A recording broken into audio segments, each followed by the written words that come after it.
Human rights in Kashmir are under threat.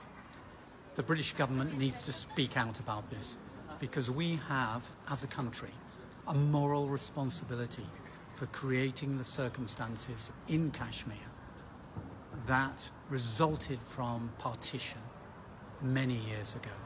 So we need to be concerned about this. And not only that, but there are 150,000 Kashmiris in this region who have relatives and friends in Kashmir who are concerned that the Indian government is today taking away their rights, risking violence and destroying the identity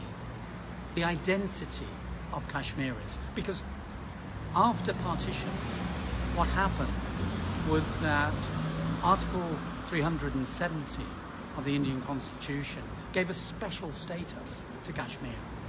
They were a state and people were both Indian and Kashmiri. And what the Modi government, the Hindu nationalist Modi government, is doing is taking away the basic identity of hundreds of thousands, indeed millions, of Muslims who live in the Kashmir Valley. And what's Boris Johnson doing about this attack on human rights and freedom in Kashmir? Absolutely nothing. He's staying silent. He's worried about Brexit. He's worried about relationships with Modi. He's not worried about the relatives and friends of the many people from Kashmir in this country and their relatives in Kashmir who are having their identity undermined. It's time that the British government realise that people matter. Kashmiri people in Britain matter.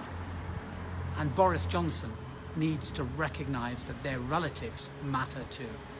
What the Indian government is doing in Kashmir by revoking Article 370 is morally wrong. It's a threat to lives, it's damaging, and it is something that the British government needs to speak out about. That's why I'm now speaking out very clearly and demanding that the British government condemns the human rights abuses in Kashmir, calls for the Indian government to revoke their plan to repeal Article 370 and restore the identity and rights of the Kashmiri people, and do it now.